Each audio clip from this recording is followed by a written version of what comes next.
बोलो।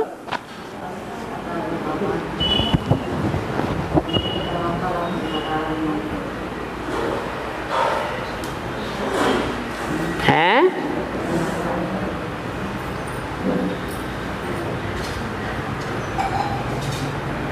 क्या नहीं समझ में आया? बनाने वाला को हैं? भगवानों को बनाने वाला। हाँ, कोई होगा कि नहीं होगा? अपने आप बन जाते हैं। होगा। कौन है? अरे डुप्लीकेट बनाएगा। जो इस दुनिया में डुप्लीकेट होगा वो क्या बनाएगा? इस डुप्लीकेट दुनिया में अगर कोई डुप्लीकेट है तो दूसरों को क्या बनाएगा? डुप्लीकेट ही बनाएगा। असली क्या बनाएगा? असली बनाएगा। तो असली तो संगम युग में ही आता है और सदैव तो नहीं बैठता है अंदर। वो जो ओरिजिनल भगवान आता है इस सृष्टि पर मुकर्रर रथ में, वो सदैव उस पर सवार होता है या और बच्चों में भी आता है?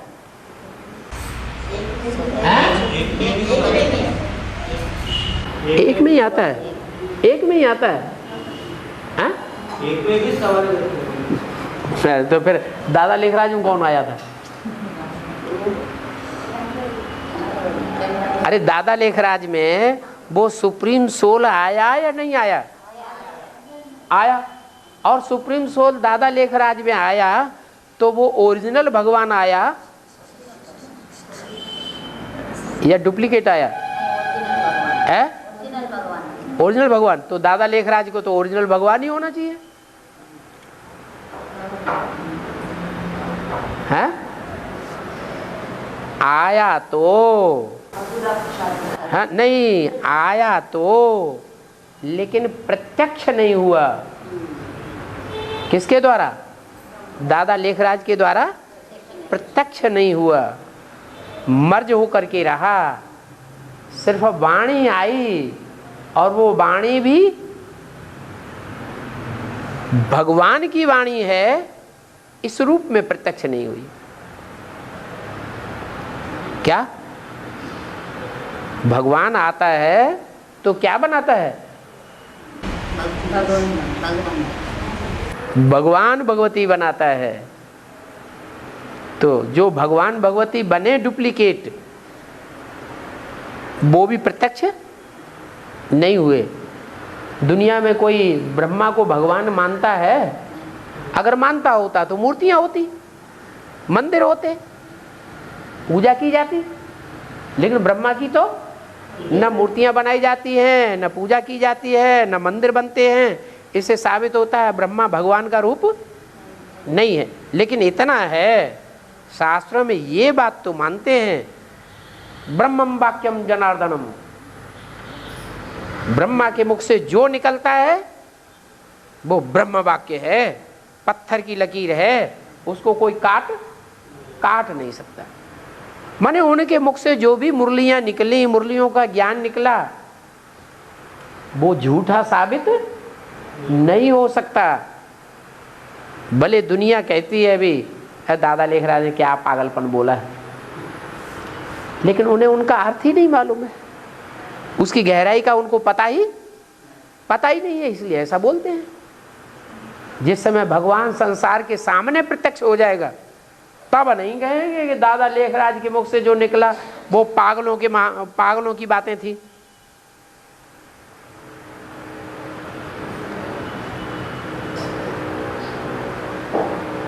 तो ब्रह्मा के रूप में ब्रह्मा बनने वाले तो ढेर हो गए। कितने हो गए?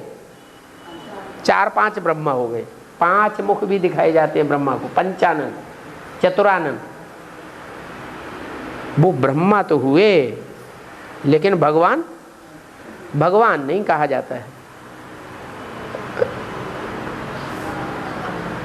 और प्रश्न किसका था? माता जी का।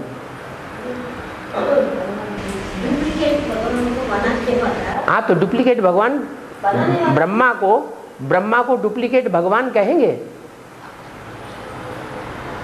नहीं, ब्रह्मा भी डुप्लीकेट भगवान नहीं, सरस्वती भी डुप्लीकेट भगवान नहीं।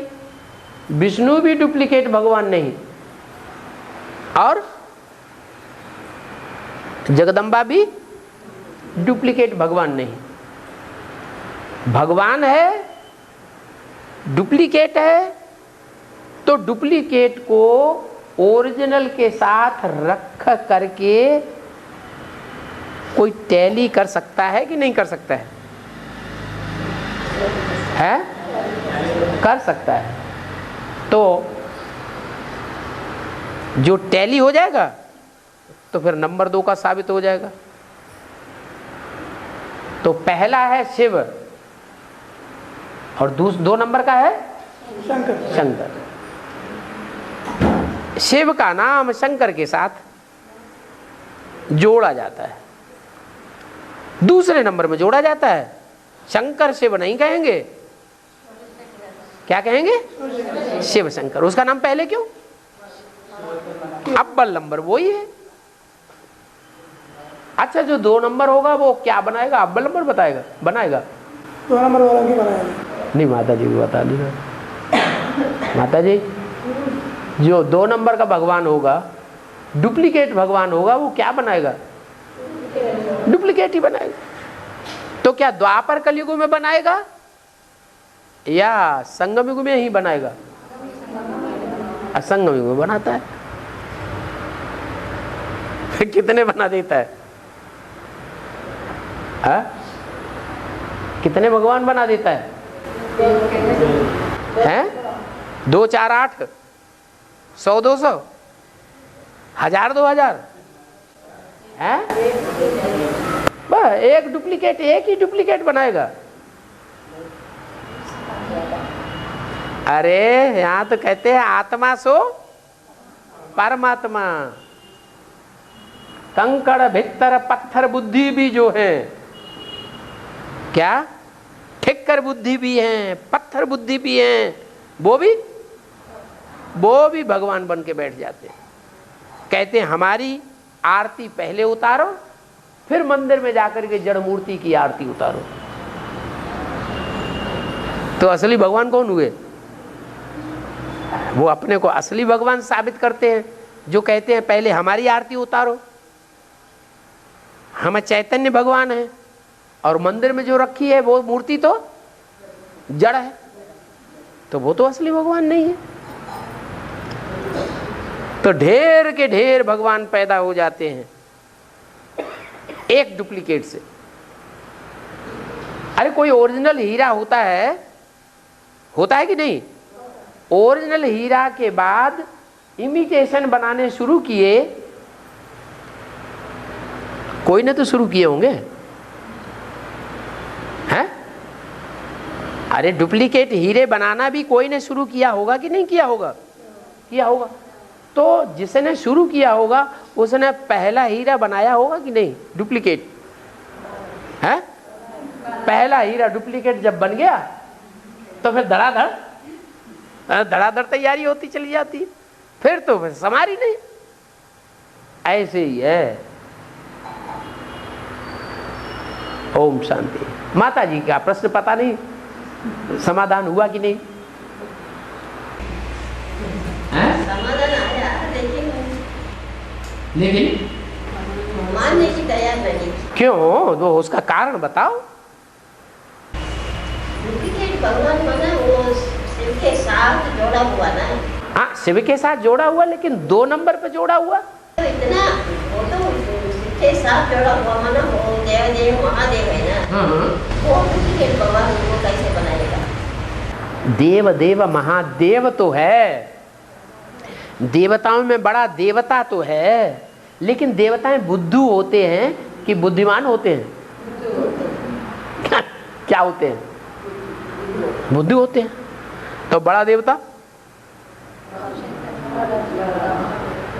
मानो गधों का हुजूम कहीं देखो, उन गधों के हुजूम में कोई बड़ा गधा पकड़ लो तो वो बड़ा गधा भी गधा ही होगा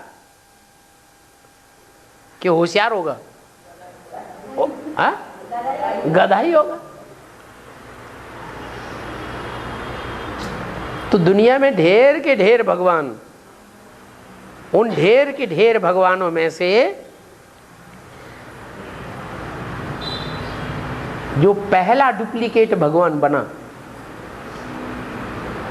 कोई तो बना होगा, कोई डुप्लीकेट हीरा दुनिया में पहले बना होगा कि नहीं बना होगा? बना होगा।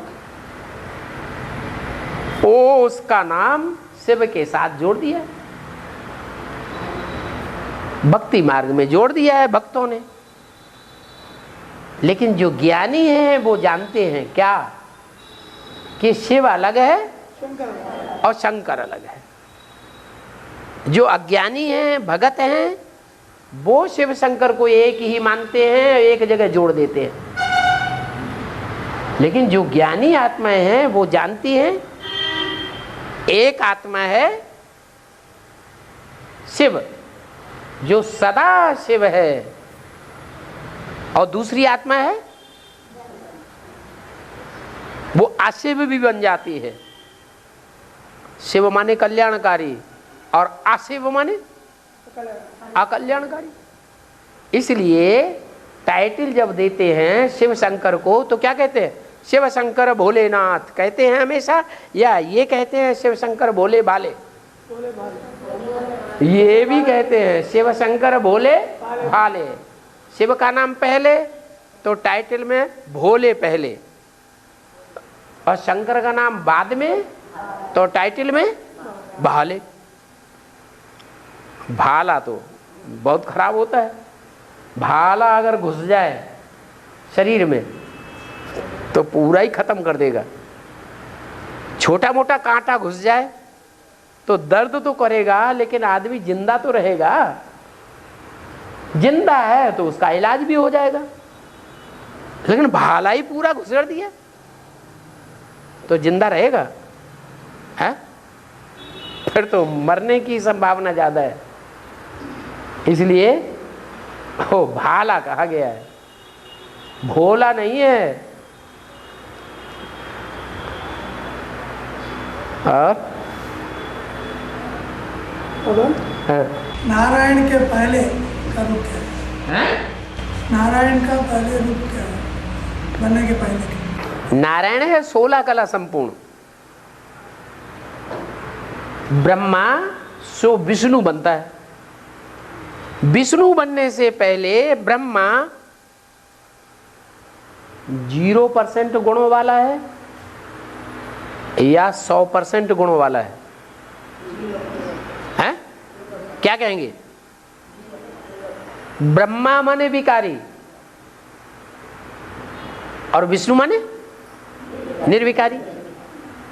ब्रह्मा मृत्युलोक में खलास होता है, और ब्रह्मा जब मृत्युलोक में खलास होता है तो ब्रह्मा सो क्या बन जाता? विष्णु बन जाता है। उसी एक सेकंड में, जिस सेकंड में ब्रह्मा खलास होता है मृत्युलोक में, उसी सेकंड में वो आत्मा क्या बन जाती?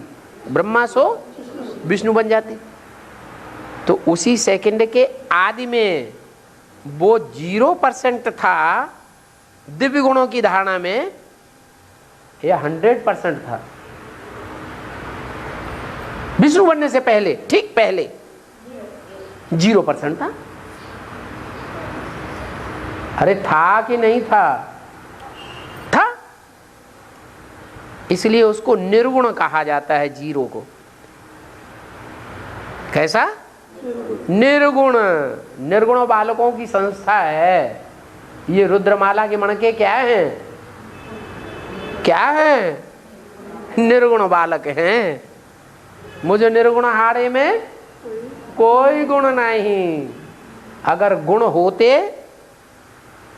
होते तो जीवन में खुशी खुशी होनी चाहिए, संगम युग मौजों का युग होना चाहिए, कि दुख के संकल्प भी आनी चाहिए।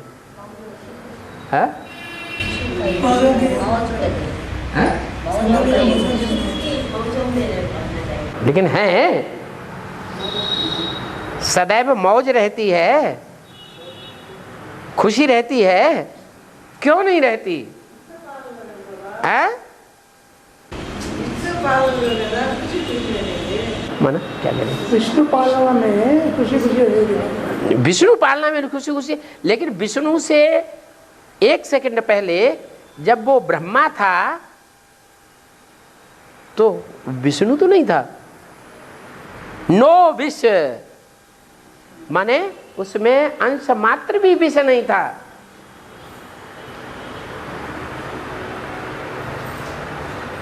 विष्णु बनने पर और ब्रह्मा बनने पर दाढ़ी मूछ, तो विषय विकारी हुआ या निर्विष हुआ? विषय विकारी हुआ। तो 100% विषय विकारी से 100% क्या बना देता है?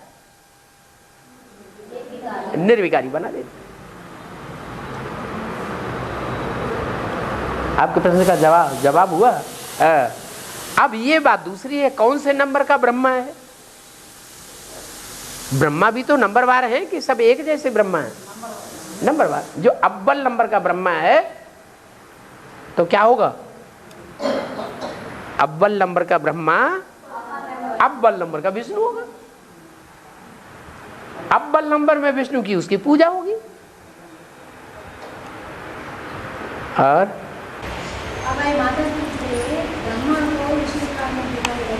ब्रह्मा को हाँ, ब्रह्मा को विष्णु की दाढ़ी मूछ दिखाई गई। हाँ, ब्रह्मा को दाढ़ी मूछ दिखाई गई। हाँ,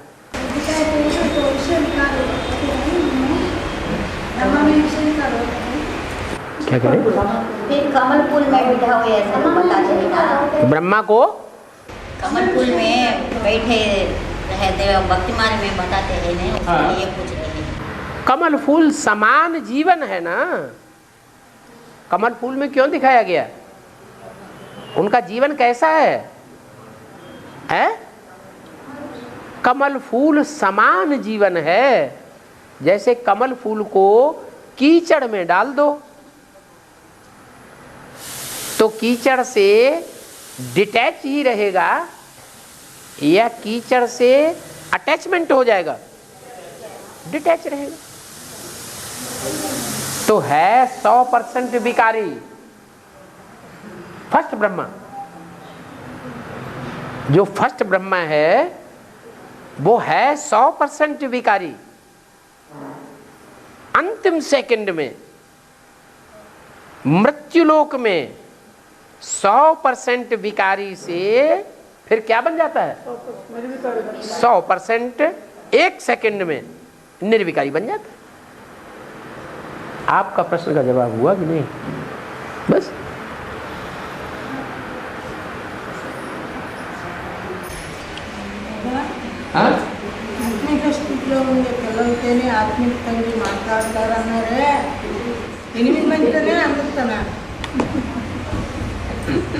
आत्मिक स्थिति में रहने वाले बच्चों से ही आत्मिक बात करते हैं ना। तो 8 आत्मा से बात करेंगे, नहीं तो सभी से बात करेंगे। जो संपन्न आत्मिक स्थिति वाले होंगे, संपन्न, तो उनसे बात क्यों नहीं करेंगे? दुनिया में देह अभिमानी ज्यादा है कि आत्मा अभिमानी ज्यादा है? देह अभिमानियों से आप ही बात कर रहे हैं। पूछो, आप बताइए। इनका जवाब आप दे दीजिए। नहीं, उनको नहीं, आप जवाब दे दीजिए, फिर इन्होंने समझा देना। हाँ, आज पूछ लो, पूछो। दुनिया में जो देह अभिमानी ज्यादा हैं, उन ढेर के ढेर देह अभिमानियों से भगवान बात करते हैं क्या? प्रैक्टिकल में पूछो। ప్రపంచంలో ఉండే వాళ్ళందరూ త్యాగమన్నాడు కదా, వాళ్ళందరితో భగవంతుడు మాట్లాడుతున్నాడా లేదా? మాట్లాడుతున్నారా? हाँ, नहीं बात करते। करेंगे नहीं करते, अभी भी नहीं करते। लेकिन माता जी से पूछो, आप नंबरवार आत्माभिमानी हैं या नहीं? మీరు నంబర్ వారి ఆత్మాభిమానిగా ఉన్నారా? ఆత్మాభిమానం నిండుగా ఉన్నారా? नंबरवार आत्माभिमानी है। लेकिन नंबरवार जो आत्माभिमानी है उनमें भी एक हैं दूसरी भाषा भाषी वाले, और एक हैं भगवान की भाषा वाले। तो भगवान किससे पहले बात करेंगे और किससे नहीं करेंगे? पूछो। क्या बाबा మీరు చెప్పారు కదా మేము కొంచెం కొంచెం ఆత్మజ్ఞానం అన్నారని. అయితే ఇక్కడ భాష తండ్రి భాష తెలుసుకున్న వాళ్ళు కొంతమంది, వేరే భాష వాళ్ళు కొంతమంది ఉన్నారు. మరి తండ్రి ఎవరితో మాట్లాడతారు? ముఖ్యంగా बाप की भाषा. हाँ? बाप की भाषा. जो बाप की भाषा जानते होंगे उनसे पहले बात करेंगे और फिर उनके थ्रू వాళ్ళ जो ద్వారా ఇది మాట్లాడతారు. जो नहीं जानते हैं उनसे बात करेंगे। ఎవరికైతే తండ్రి భాష తెలియదో వాళ్ళతో వాళ్ళ ద్వారా మాట్లాడిస్తారు. ఇప్పుడు వేరే ఒక భాష తెలిసిన వాళ్ళు, తండ్రి భాష తెలియని వాళ్ళు ఉన్నారు కదా, ఈ తండ్రి భాష తెలిసిన వాళ్ళ ద్వారా మీకు ఆ విషయం తెలియజేస్తారు అంతే. ఇప్పుడు తండ్రి భాష నేను మీకు వినిపించాను తెలుగులోకి, ఆ విధంగా వాళ్ళ ద్వారా తండ్రి భాష తెలిసిన వాళ్ళ ద్వారా మీకు తెలిపించడం जरूरत है। मेरे से बात नहीं करते, आपसे बात करते तो इनकी क्या जरूरत है? ఆత్మాభిమాని మనం ఆత్మాభిమాని స్థితి అయిపోయినప్పుడు తండ్రి మనతో మాట్లాడతాడని ఉంది కదా మొదటి పాయింట్. అప్పటికి మనతేనా ఇది మంచిదేనా? अगर हम आत्माभिमानी स्टेज में जाएंगे गे हाँ, तो जो आत्माभिमानी स्टेज में जाएंगे उनसे जो सदैव आत्मा रहने वाला बाप है वो उनसे डायरेक्ट बात करेगा। फिर उनको क्लैरिफिकेशन देने वाले की जरूरत नहीं होगी। आत्माभिमान स्थिति के వెళ్ళినట్టయితే ఆత్మాభిమాన తండ్రి నిరాకార శివుడు డైరెక్ట్ మీతో మాట్లాడతాడు, మధ్యలో ఆడలేమో అవసరం లేదు. ट्रांसलेशन करने वाले की जरूरत है, ट्रांसलेटर की जरूरत ही नहीं। क्या जो संपूर्ण आत्माभिमानी ऐसे बच्चे होंगे जो भगवान की भाषा नहीं जानते हैं, हिंदी भाषा नहीं भी जानते, लेकिन संपूर्ण या तीखी आत्माभिमानी होंगे, परसेंटेज में ऊंची स्टेज वाले आत्माभिमानी होंगे, तो उनकी ये विशेषता होगी कि एक तरफ भगवान उन्हें समझाएगा और दूसरी तरफ वो कैच कर लेंगे।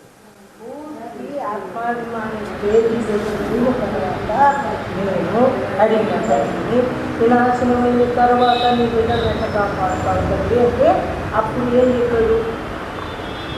విభీషణుని కాపాడుతాను మాట నాకు బాగా స్వచ్ఛంగా చెప్పినట్టు అందుకునేవాడు.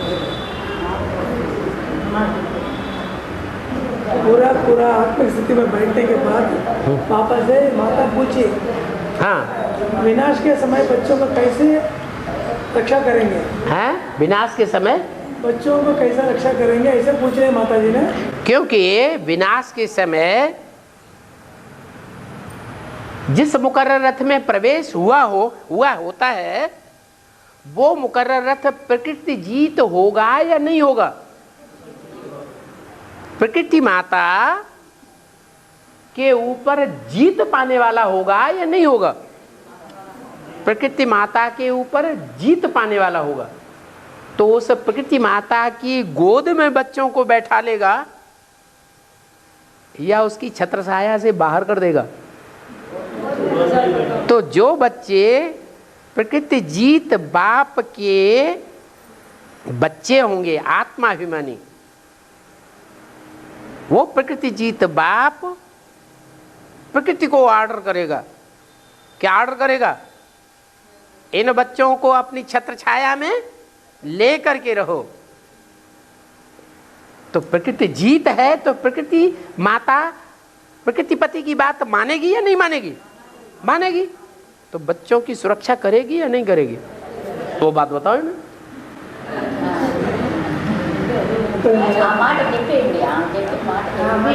हाँ, कि माता की वाक्य तो पूरा नहीं होगा। विभीषण के रूप में विभीषण है ना, विभीषण కాపాడుతాను అన్నాడు. నీ వినాశ సమయంలో మమ్మల్ని ఎంత కాపాడుతావు బాబా? విభీషణుడు రాముడు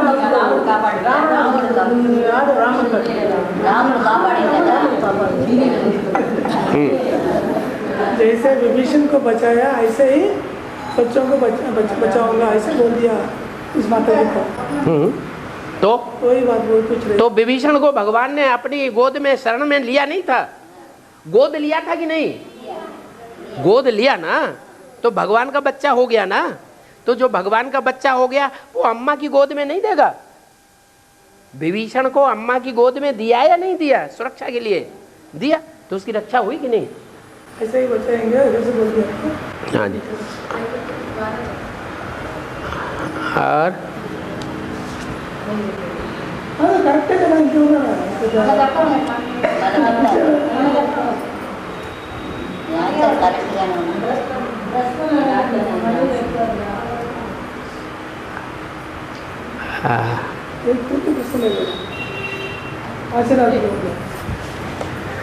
बाबा एक माता जी पूछ रही है, परम धाम खाली हो जाएगा क्या? है परम धाम हाँ, खाली हो जाएगा क्या? नहीं। बाबा ने मिसाल दिया, जैसे पहले मोटर नहीं थी, क्या पानी चढ़ाने वाली मोटर नहीं थी, पहले बाल्टियां थीं, ऐसे घूमती थी, कुएं के अंदर बाल्टियां जाती थी, एक बाल्टी के ऊपर दूसरी, दूसरी के ऊपर तीसरी, तीसरी के ऊपर चौथी, चैन होती थी। उस चैन में बाल्टियां लगी हुई होती थी। खाली बाल्टियां नीचे गई और भर करके ऊपर आ रही हैं। तो जब ऊपर आ रही है तो खाली भी होती जा रही है, क्या? और खाली बाल्टी फिर नीचे जा रही है। तो कभी ऐसा होता है कि सारी बाल्टियां ऊपर खाली रह जाएं, सारी बाल्टियां ऊपर खाली रह जाएं, ऊपर से नीचे आ जाएं? ऐसे कभी नहीं होता। आखिरी बाल्टी जब ऊपर पहुंचेगी, नंबर डाल दो 1 2 3 4 5 6 7 8, क्या? तो आखिरी बाल्टी भी जब ऊपर पहुंचेगी तो वहां जाके खाली होगी, और पहली बाल्टी भी जब ऊपर जाएगी तो खाली होगी। तो पहली बाल्टी जब तक न पहुंचे तब तक आखिरी बाल्टी नीचे की तरफ मुंह भी नहीं करेगी। पहली बाल्टी पहुंचेगी तब आखिरी बाल्टी नीचे आएगी।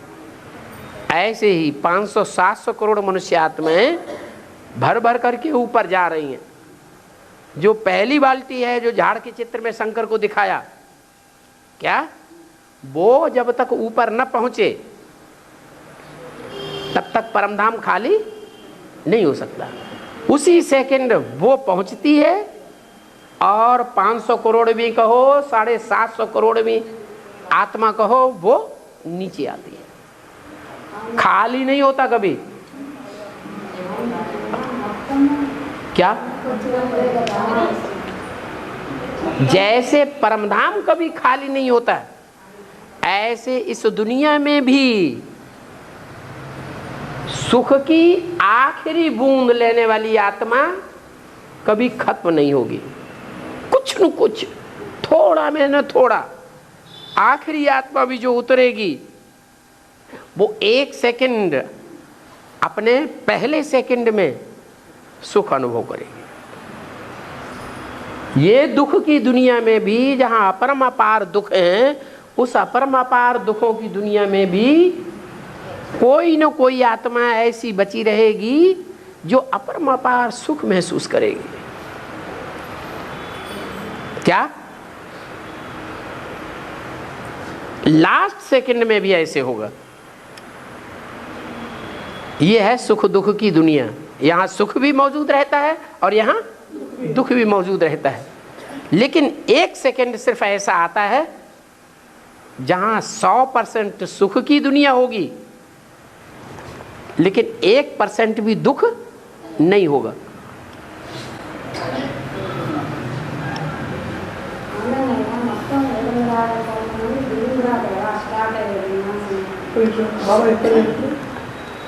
మోటార్లు లేనప్పుడు వరుసగా 10 బకెట్లు 20 బకెట్లు కట్టేవాడంట. ఆ పైన నీళ్ళు పోయారంట. ఇలా పైకి పోయేసి పోయేటప్పుడు నింపుకొని పోతాయి, పైన పోసేసుకొని వచ్చేస్తాయి. అయితే మొదటి నుంచి లెక్కేసుకుంటే 100 ఉన్నాయి అనుకోండి. ఆ మొదటిది పైకి పోయే వరకు మిగతా ఖాళీ ఉంటాయి, నింపుకొని ఉంటాయి, ఖాళీ ఉంటాయి, అన్నీ ఉంటాయి. అది మొదటిగా పైకి పోతే మిగతా అన్నీ కిందగా ఉంటాయి. వాడు ఆ మొదటిది కావాలి. ఇప్పుడు ఈ వృక్షంలో చిత్రంలో కల్పవృక్ష చిత్రంలో శంకరుని చూపించాడు. ఎప్పటి వరకు శంకరుని ఆత్మ పరధామానికి చేరుకోరో అప్పుడు ఎప్పుడు చేరుకుంటుందో మిగతా అప్పుడు కిందకు వచ్చేస్తుంది. ఇంకా పొడవులున్నా అప్పుడు వస్తాయి. అప్పుడు వెళ్ళిపోయి ఒకటొకరు వెళ్ళిపోయింది అది ఖాళీ అయింది. కాబట్టి పరధామం ఎప్పుడు ఖాళీ అవ్వదు, ఈ భూమి కూడా ఎప్పుడు ఖాళీ అవ్వదు, ఈ భూమి మీద సుఖం కూడా ఖాళీ అవ్వదు. అయితే చివరిగా వచ్చే జనాత్మ కూడా ఒక్క సెకండ్ అయినా సరే ఆ సుఖం యొక్క అనుభవం చేసుకుంటుంది. కాబట్టి అది ఖాళీ అయ్యే మాట లేదు. భూమి ఖాళీ కానీ పరధామం ఖాళీ.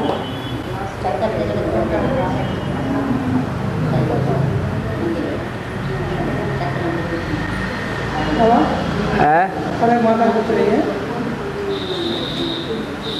फिर क्राइस्ट और कृष्ण की राशि मिलती है ना? हाँ, कैसे? क्राइस्ट और कृष्ण की राशि मिलाई जाती है. हाँ, कैसे? कृष्ण क्राइस्ट क्रा, उसमें भी क्रा, उसमें भी क्रा.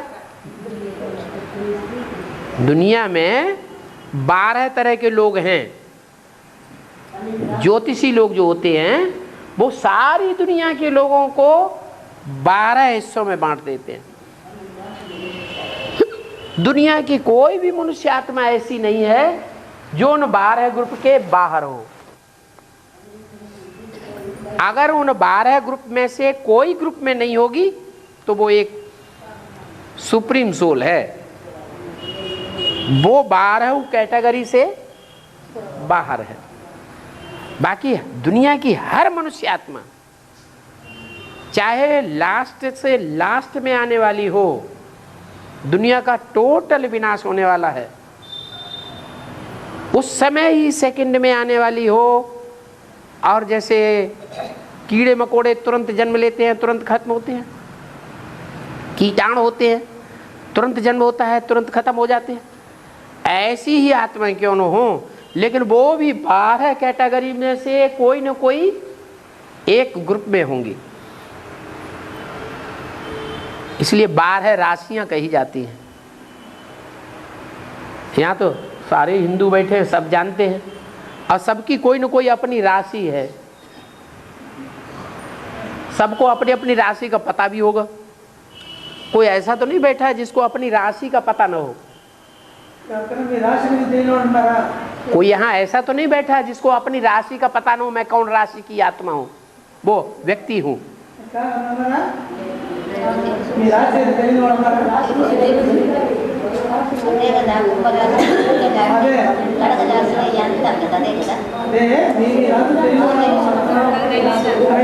हैं? कोई नहीं है? हैं? आपको अपनी राशि का पता नहीं है? हैं? अरे ये एक आत्मा कहाँ से निराश निकल आई है? निराश, इसको कोई आस नहीं है. अरे कोई तो ग्रुप में, कोई संगठन में तो रहना चाहिए. दुनिया में कोई ऐसा हो जो सब संगठनों से बाहर हो जाए, अकेला पड़ जाए, है? उसका कोई ग्रुप नहीं, कोई क्लास नहीं, कोई कैटेगरी नहीं, कोई संगी साथी नहीं, तो आशावान होगा या निराश होगा? तो निराश होगा, हो जाएगा. तो आपको पता नहीं है, लेकिन आपकी भी कोई राशि है, नहीं तो आप हंसते हुए नहीं दिखाई पड़ते.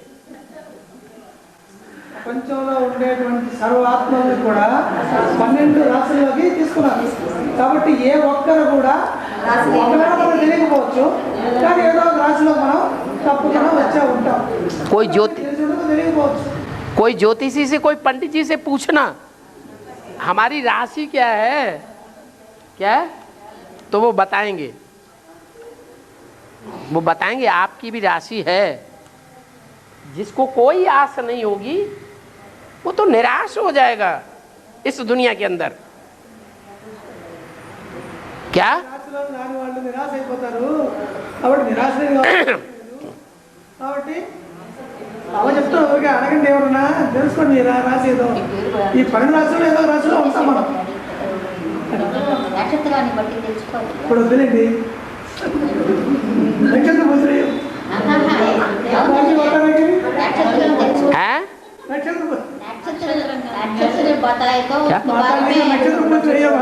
हाँ, अरे जो राशि का ही पता नहीं, नक्षत्र का कहाँ से पता होगा?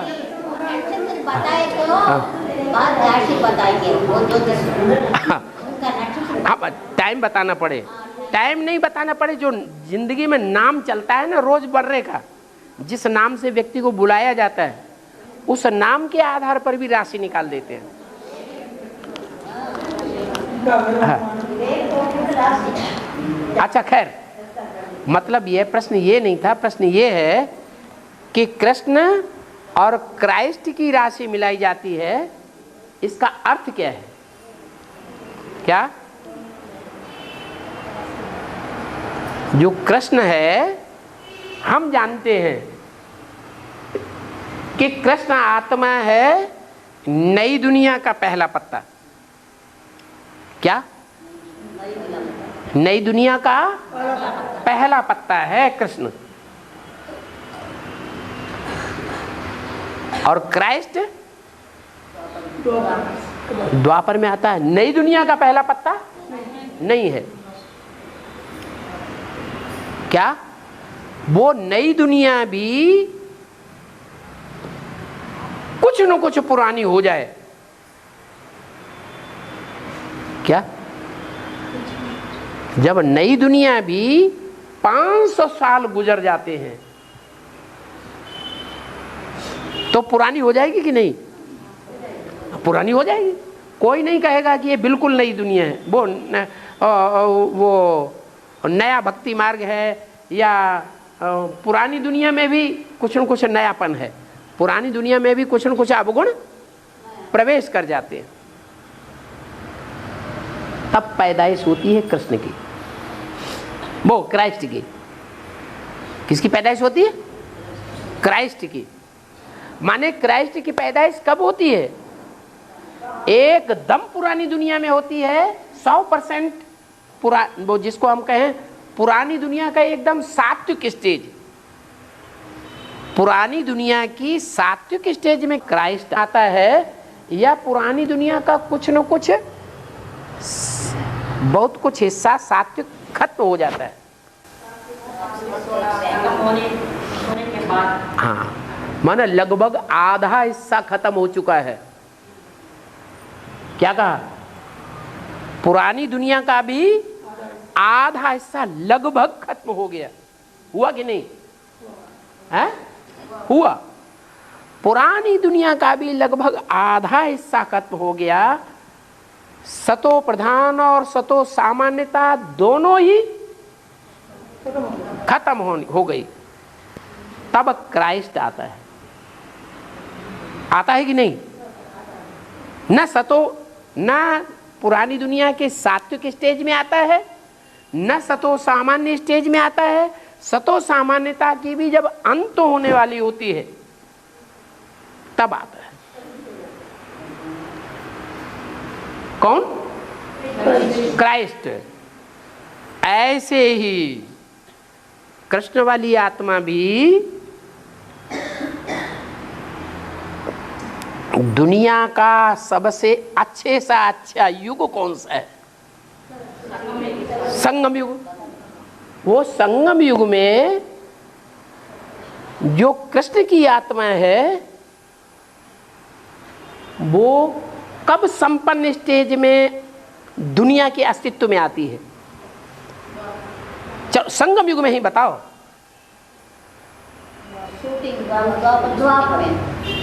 कहाँ? द्वापर युग की शूटिंग में तो जेल में थी।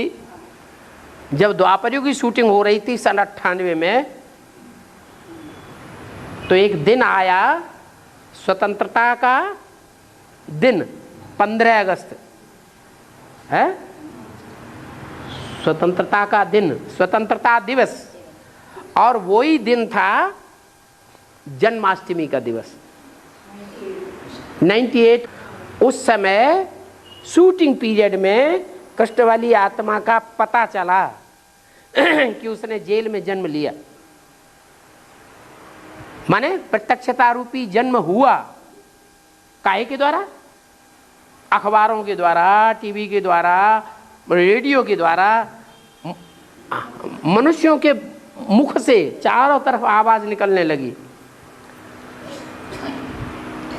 जेल में है, जेल में है, जेल में है, जेल में है।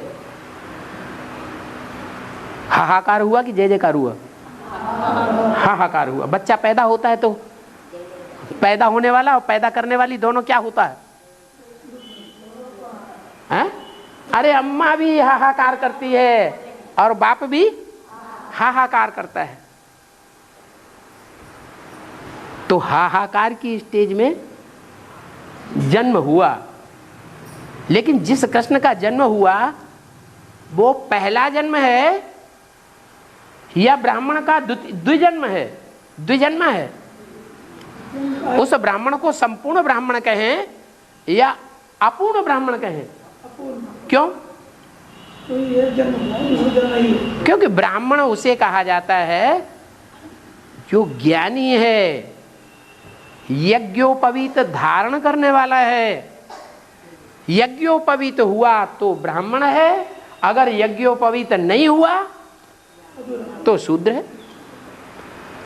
इसलिए कोई भी ब्राह्मण बच्चे का यज्ञोपवीत होना जरूरी है। तो शूटिंग पीरियड में वो कृष्ण बच्चे का भी यज्ञोपवीत होना जरूरी है। यज्ञोपवीत का मतलब है जो ज्ञान यज्ञ है उस ज्ञान यज्ञ में उप माने ऊंची से ऊंची स्टेज, और वो ऊंची से ऊंची स्टेज को भी बीत, वो ऊंची सी ऊंची स्टेज भी उसके लिए बीत जाए, माने मृत्युलोक उसका पूरा ही खत्म हो जाए। अभी भी कृष्ण वाली आत्मा सूक्ष्म शरीर के बंधन में है या नहीं है?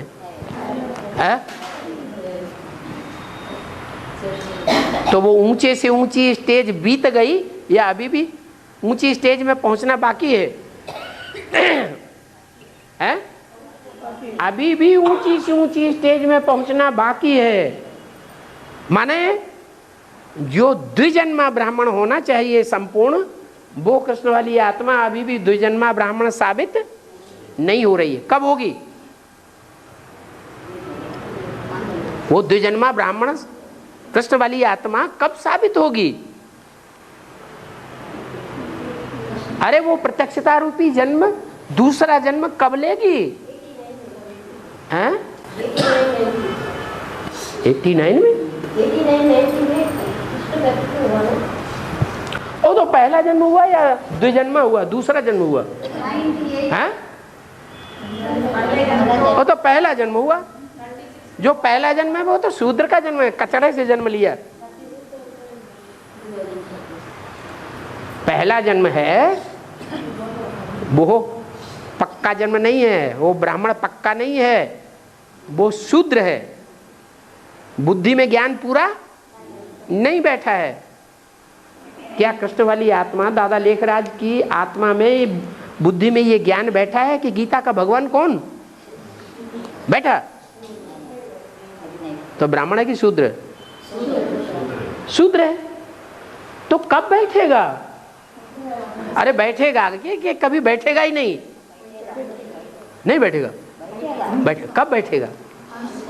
है? वो अंत कब आएगा?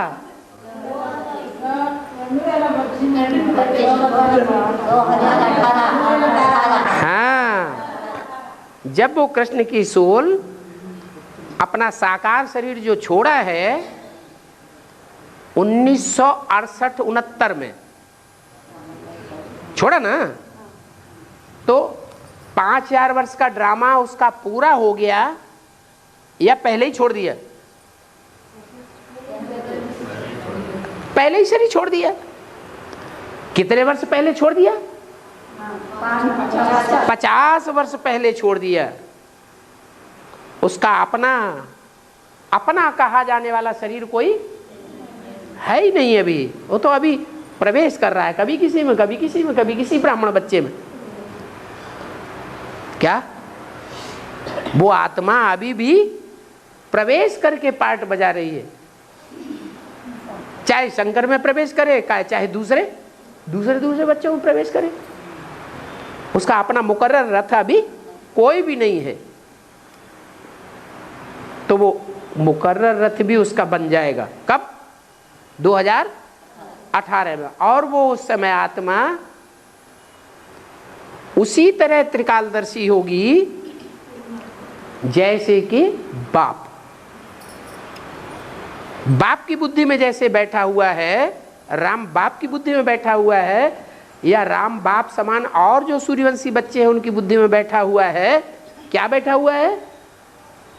कि गीता का भगवान कृष्ण नहीं है, गीता का भगवान शिव शंकर भोलेनाथ है। ये बात उसकी बुद्धि में भी कूट कूट के भर जाएगी और दूसरों को भी वो इसी बात पे पक्का कराएगा। तो कहेंगे 3 जो धागे हैं यज्ञोपवीत के, ब्रह्मा कौन, विष्णु कौन, शंकर कौन। अभी तो वो अपने को ही ब्रह्मा समझती है। जो भी ब्रह्मा कुमार कुमारी है उसके फॉलोअर्स, वो किसको ब्रह्मा समझते हैं? दादा लेखराज को ही ब्रह्मा समझते हैं और किसी को ब्रह्मा मानते ही नहीं। लेकिन ब्रह्मा माने कृष्ण की आत्मा की बुद्धि में भी बैठेगा कि मैं अव्वल नंबर का ब्रह्मा नहीं हूं, ब्रह्मा से विष्णु बनने वाला। शिव के साथ जिसका नाम जोड़ा जाता है वो शंकर अर्थात राम वाली आत्मा ही मनुष्य सृष्टि का पिता है और उसके द्वारा ही परमपिता परमात्मा शिव गीता का साकार भगवान का पार्ट बजाते हैं। तो ब्रह्मा की मूर्ति का भी उसको परिचय होगा कि ब्रह्मा कौन, क्या विष्णु कौन और शंकर कौन। इस दुनिया में वो 3 मूर्तियां कौन सी हैं? जिन 3 मूर्ति रूपी शरीर रूपी जो 3 कपड़े हैं, मूर्ति कहो, चैतन्य मूर्ति कहो, 3 शरीर रूपी वस्त्र कहो, जिनकी यादगार आज झंडे में दिखाई जा रही है। भारत में खास झंडा ऊंचा रहे हमारा, विजयी विश्व तिरंगा प्यारा। 3 रंगों का कपड़ा वो 3 मूर्तियों को सूचित करता है। वो सारे विश्व के ऊपर विजय प्राप्त करने वाला झंडा है त्रिमूर्ति शिव का। वो 3 मूर्तियां, वो 3 कपड़े कौन हैं? क्या नाम है उनका? नाम रूप धाम कर्तव्य उनका कुछ होगा या नहीं होगा? कि कपड़े का झंडा विश्व के ऊपर विजय प्राप्त करता है? अरे कपड़े का झंडा क्या विश्व विजय करता है? नहीं। कोई मूर्तियां हुई हैं, चैतन्य मूर्तियां हुई हैं इस दुनिया में, 5000 साल पहले भी हुई हैं और अभी भी प्रत्यक्ष होने वाली हैं, जिनके आधार पर ये भगत लोग झंडा रोहण करते हैं और झंडा गान गाते हैं, इच्छा करते हैं कि हमारा भारत सारे विश्व के ऊपर विजय प्राप्त करे। तो उस आत्मा की भी बुद्धि में बैठेगा, वो भी इसे यज्ञोपवीत को धारण करेगा। क्या यज्ञोपवीत कंधे पे धारण किया जाता है ना, धारण करेगा। बुद्धि में ये बात धारणा हो जाएगी कि ब्रह्मा वास्तव में कौन और कौन कौन किस किस नंबर का ब्रह्मा है, कौन कौन आत्माएं विष्णु का रूप धारण करेंगी नंबरवार, कौन कौन शंकर है। शंकर की अव्वल मूर्ति कौन, विष्णु की अव्वल मूर्ति कौन, ब्रह्मा की अव्वल मूर्ति कौन, प्रैक्टिकल में कौन। कृष्ण की बुद्धि में भी ये बैठ जाइए, यज्ञोपवीत धारण कर ले, तब कहेंगे पक्का ब्राह्मण हुआ, द्विजन्मा, दूसरा जन्म हुआ। द्विज हुआ, द्विज, द्विज माने ब्राह्मण। तो कब होगा? जब वो 50 वर्ष पूरे हो जाए, 2018। उससे पहले नहीं हो सकता। 50 वर्ष ये पूरे होंगे और दादा लेखराज वाली आत्मा अपने 5000 वर्ष का चक्कर पूरा करेगी और संपन्न आत्मा बन जाएगी, संपूर्ण ब्राह्मण सो देवता बन जाएगी। और जो संपूर्ण देवता बन जाएगी वो संगम युग पूरा होने से पहले ही बन जाएगी या बाद में बनेगी? पहले ही बन गई। उस समय कहेंगे कि इस दुनिया में से कोई कोई आत्माओं का ऐसी दुनिया तैयार हुई जो नई दुनिया की शुरुआत हो गई। क्या? भगवान तो आया 1976 में, संसार के सामने प्रत्यक्ष हुआ, लेकिन 1976 में भगवान संसार के सामने प्रत्यक्ष हुआ, उसका टाइटल नारायण भी तो है जो प्रत्यक्ष हुआ। नारायण है और नारायण से पहले कृष्ण भी तो है। वो संगम युगी कृष्ण है जिसमें कृष्ण की 16वीं प्रवेश है, लेकिन वो कृष्ण वाली आत्मा एकदम नई दुनिया में नहीं आई है। एकदम नई दुनिया जो है एक लंबे अरसे की बात बनती है। जैसे क्राइस्ट आता है तो एकदम पुरानी दुनिया नहीं बनती है। जब क्राइस्ट आता है तो उसके बहुत वर्षों के बाद फिर एकदम पुरानी दुनिया बनती है। पुरानी दुनिया की शुरुआत में क्राइस्ट नहीं आता और एकदम नई दुनिया की शुरुआत में कृष्ण नहीं आता, नहीं प्रत्यक्ष होता।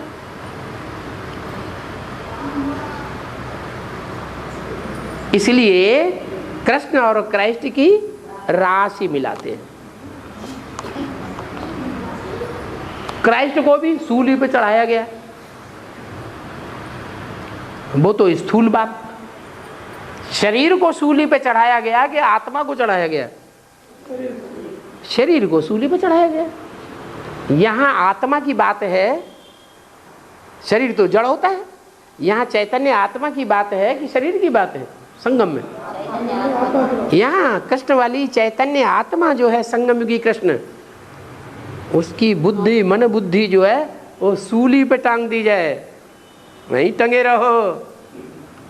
क्या सारी दुनिया देखे कि ये नीचे आता ही नहीं। अरे मन बुद्धि मन रूपी आत्मा, मन बुद्धि रूपी आत्मा इन इंद्रियों में होगी, कनेक्टेड होगी, तभी तो इंद्रियों का सुख भोगेगी। अगर कनेक्ट ही नहीं होगी तो इंद्रियों का सुख भोगेगी? भोगेगी? भोग ही नहीं सकती। तो सारी दुनिया इस बात को देखे कि संगम युगी कृष्ण जो है वो कहां लटका दिया गया है? कहां लटका दिया गया? सूली पे लटका दिया गया। नहीं समझ में आ रहा है? हाँ, देह की बात नहीं है। इस देह में 3 स्थूल हिस्से ऐसे हैं जो मन बुद्धि रूपी आत्मा के सूचक हैं। 3 कहो 4 कहो। एक तो ये है मन बुद्धि रूपी आत्मा, है ना? ये तो है ही है। ये हाथ जो है ना, ये भी बुद्धि के सूचक हैं। जैसे बुद्धि से कोई चीज कैच की जाती है, हाथ से ये गिलास कैच किया, ऐसे ही इस बुद्धि से कोई बात कैच की जाती है। कहते हैं ना, अरे हमारे गुरु तक तुम्हारी पाँव नहीं पहुंचेंगे, तुम्हारे हाथ नहीं पहुंचेंगे। माने ये हाथ जो है वो भी बुद्धि के सूचक हैं। इसीलिए हिंदुओं में जब एक दूसरे से मिलते हैं तो हाथ जोड़ते हैं। क्या हाथ जोड़ते हैं ना, दायां हाथ भी और बायां हाथ भी। माने हम पति और पत्नी दोनों मिलकर के आपसे मिलते हैं। तो ये मिलने की बात है, मन बुद्धि मिलने की बात है, या ये हाथ मिलने से काम हो जाएगा? मन बुद्धि से मिलने की बात है। ये तो हिंदुओं की बात हुई, क्योंकि हिंदू प्रवृत्ति मार्ग वाले देवताएं थे या निवृत्ति मार्ग वाले थे? ये तो प्रवृत्ति मार्ग वाले देवता हैं, इसलिए दोनों हाथ जोड़ते हैं। और क्रिश्चियन क्या करते हैं? वो दोनों हाथ नहीं जोड़ेंगे, एक हाथ जोड़ेंगे। क्यों? निवृत्ति मार्ग वाले हैं, प्रवृत्ति मार्ग वाले? निवृत्ति मार्ग। उनके यहाँ जो राजाइयाँ चली हैं, जो निवृत्ति मार्ग की राजाइयाँ चली हैं या प्रवृत्ति मार्ग की? निवृत्ति मार्ग की राजाइयाँ। या तो king Edward first, second, third, या तो महारानी एलिजाबेथ, या तो रानी बैठेगी या तो राजा बैठेगा। दोनों इकट्ठे वहां होते ही नहीं, क्योंकि निवृत्ति मार्ग वाले हैं। तो ये जो हाथ है वो काय के सूचक है? मन बुद्धि रूपी आत्मा की सूचक है। ऐसे ही ये पांव, पांव से चल के कहीं पहुंचा जाता है। ऐसे ही ये बुद्धि रूपी पांव है। अरे कहते, अरे तुम्हारे गुरुजी क्या हैं? तुम्हारी बुद्धि की तो औकात ही क्या है? तुम्हारे गुरुजी के पांव जो है हमारे गुरु तक नहीं पहुंच सकते। माना ये पांव भी चला जाता है इससे। पुरुषार्थ में भी बुद्धि से चला जाता है। क्या? जैसे बुद्धि की चाल होती है, चलते हैं ना। एक पुरुषार्थ में होता है चलना, एक पुरुषार्थ में होता है दौड़ना, और एक पुरुषार्थ में होता है उड़ना, और एक पुरुषार्थ में होता है हाई जंप लगाना। तो ये बुद्धि का काम है ना। ये भी स्थूल पांव से दुनिया में जो दौड़ें होती है ना, तो उन दौड़ों में ये दौड़ देखी जाती है। दौड़ने वाले पहले धीरे धीरे चलते हैं, फिर तेज चाल चलते हैं, फिर दौड़ते हैं, फिर दौड़ने के बाद अरे उड़ उड़ के चलते हैं, फिर लास्ट में जाके जो तीखे होंगे वो लंबी छलांग लगाते हैं और आगे निकल जाते हैं। ऐसे होता है ना। वो है शरीर की दौड़, और ये है मन बुद्धि रूपी आत्मा की दौड़। तो ये भी पांव से होती है। ये भी क्या है? ये पांव भी है, ये हाथ भी है कि नहीं? तो हाथ मिलाया जाता है। हाँ, स्वदेशी जो है वो दोनों हाथ मिलाएंगे। स्त्री का बायां हाथ और पुरुष का, दोनों हाथ से हम आपसे मिलते हैं। दोनों मिलकर के हम आपके साथ रहेंगे। और वहां विदेशियों में एक हाथ से मिलते हैं। विदेशियों में जो भी राजाइयां चली हैं वो दाएं हाथ की चली हैं, पुरुषों की राजाइयां चली हैं, या स्त्रियों की राजाइयां चली हैं? पुरुषों की राजाइयां ज्यादा चली हैं। जब सतो प्रधान थे तब king Edward first, second, third था। क्या? जब तमो प्रधान बने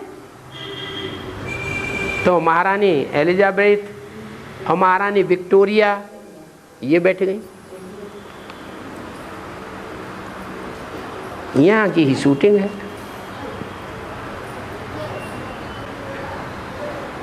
ब्रह्मा बाबा हो और चाहे तीसरी मूर्ति हो, पहले पहले राज्य नारायण के रूप में होता है, राम के रूप में होता है, राजाओं का राज्य होता है सतो प्रधान स्टेज में। फिर जब लास्ट में तमो प्रधान बनते हैं तो महाकालियों का राज्य हो जाता है। इंदिरा गांधी का राज्य कब हुआ? तमो प्रधान स्टेज में इंदिरा गांधी का राज्य हो गया।